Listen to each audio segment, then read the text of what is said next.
Baik, selanjutnya kita masuk ke dalam bab kedua, yaitu bentuk eselon baris. Pertama, saya akan menjelaskan mengenai eselon baris dan eselon baris transaksi. Eselon baris adalah matriks yang memiliki satu utama pada setiap baris, kecuali baris yang semuanya 0. Eselon baris harus dipahami benar-benar karena pada eliminasi Gauss, hasil akhirnya berupa eliminasi Gauss. Syarat dan definisi dari eselon baris ini adalah entry tak 0 pertama dari kiri adalah 1 dan disebut satu utama. Untuk baris yang lebih awal, letak satu utama berada lebih kanan daripada baris yang sebelumnya. Yang ketiga, jika ada suatu baris yang seluruhnya terdiri dari 0, maka baris tersebut diletakkan pada baris yang paling bawah.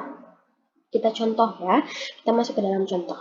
Contoh, di sini ada matriks berukuran 3x3, di mana pada baris pertama 1, 2, 3, baris kedua 0, 1, 4, baris ketiga 0, 0, 1. Ini termasuk ke dalam eselon baris karena di sini dijelaskan bahwa entry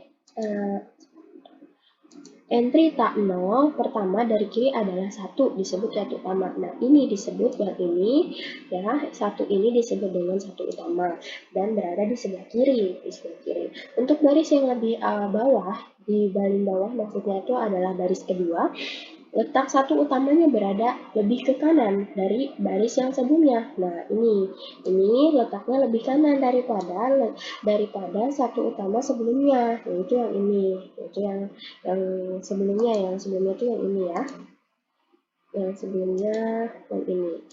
Jadi dia lebih kanan letaknya. Kemudian yang selanjutnya itu begitu pula dengan baris ketiga. Baris ketiga letak satu utamanya lebih kanan lagi daripada baris yang sebelumnya, yaitu baris kedua. Jadi seperti inilah bentuknya. Jadi setiap satu utama di baris yang lebih bawah harus lebih kanan daripada baris yang sebelumnya. Dan begitu pula pada contoh yang kedua ini. Di sini satu utamanya berada di sini, kemudian letak yang berada di sebelah dan entry tak 0 pertama dari kiri adalah 1, disebut dengan satu utama, dan ini adalah satu utamanya. Kemudian untuk baris yang lebih bawah, letak satu utamanya berada di sebelah lebih kanannya. Nah, ini dan dia ada di sebelah sininya gitu. Nah, dia berada di sebelah sininya, lebih ke kanan ya, satu utamanya daripada baris yang sebelumnya, daripada satu utama baris yang sebelumnya. Dan ini juga sama di baris ketiga, satu utamanya berada lebih kanan daripada satu utama di baris kedua atau baris sebelumnya, seperti itu. Nah, begitu juga dengan contoh yang ketiga. Contoh yang ketiga ini satu utamanya ada di sebelah kiri. Baris pertama ini memiliki satu utama yang terletak di sebelah kiri. Nah, kemudian di baris kedua juga memiliki satu utama namun letaknya itu berada di sebelah kanan dari satu utamanya berada di sebelah kanan sebelah kanan dari baris yang sebelumnya. Jika yang sebelumnya di sini, maka yang di baris satu utama di baris kedua itu yang ini, seperti ini. Kemudian di baris ketiga ini nilainya di baris ketiga ini nilainya -3, di kolom ketiganya -3 dan ini 9. Nah, ini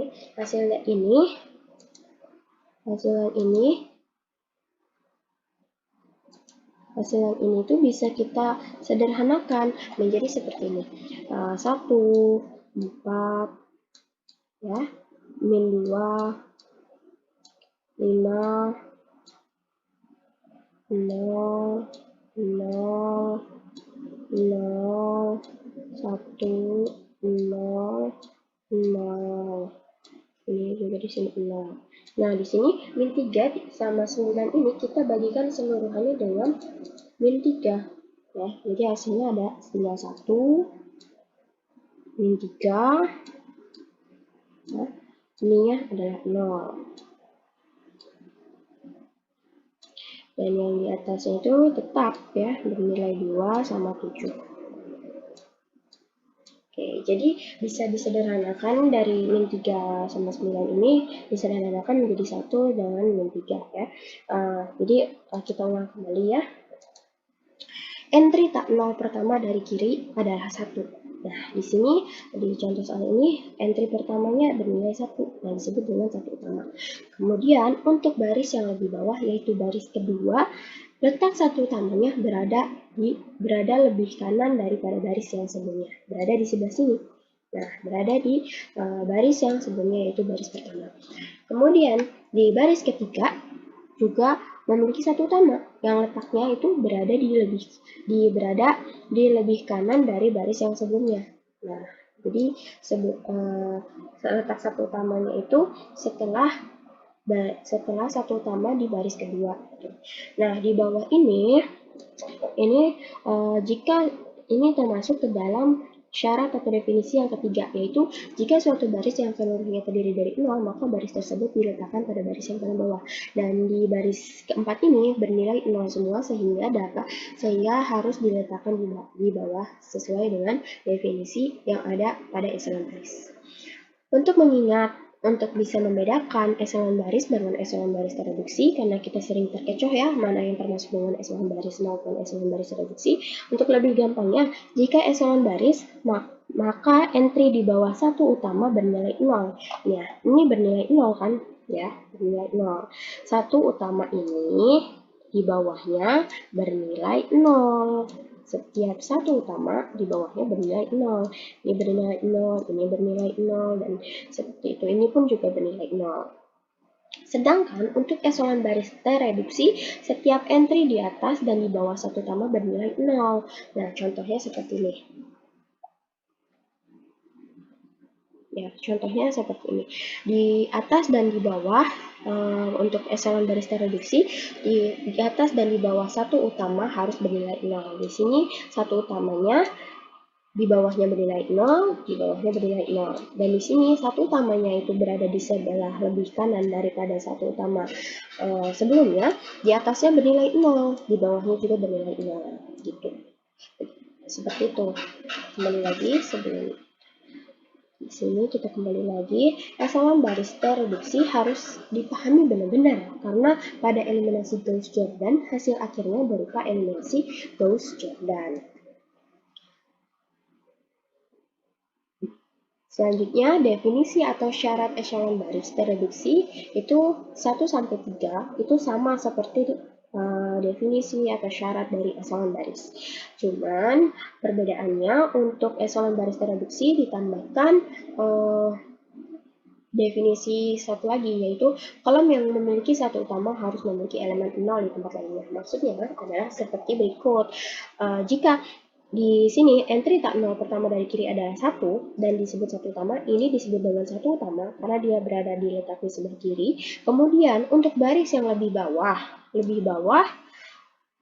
letak satu utamanya berada lebih kanan daripada satu utama sebelumnya di baris sebelumnya. Nah ini letaknya di lebih kanan daripada yang sebelumnya, daripada satu utama di baris sebelumnya. Begitu pula dengan yang ini. Nah, di syarat keempat ini, kolom yang memiliki satu utama harus memiliki elemen 0 di tempat lainnya. Artinya setelah satu utama, di atas dan di bawah harus bernilai 0. Ya, di atas dan di bawah harus bernilai 0. Di satu utama yang baris kedua ini, dia atasnya juga harus bernilai 0 dan di bawahnya juga bernilai 0. Ini termasuk dalam eselon baris tereduksi. Jadi seperti sebelumnya sudah dijelaskan, yang membedakan antara eselon baris tereduksi dengan eselon baris adalah untuk setiap satu utama, untuk yang eselon baris satu utama di bawah satu utama harus bernilai 0. Sedangkan untuk eselon baris tereduksi, setiap satu utama di atas dan di bawah harus bernilai 0. Seperti itu.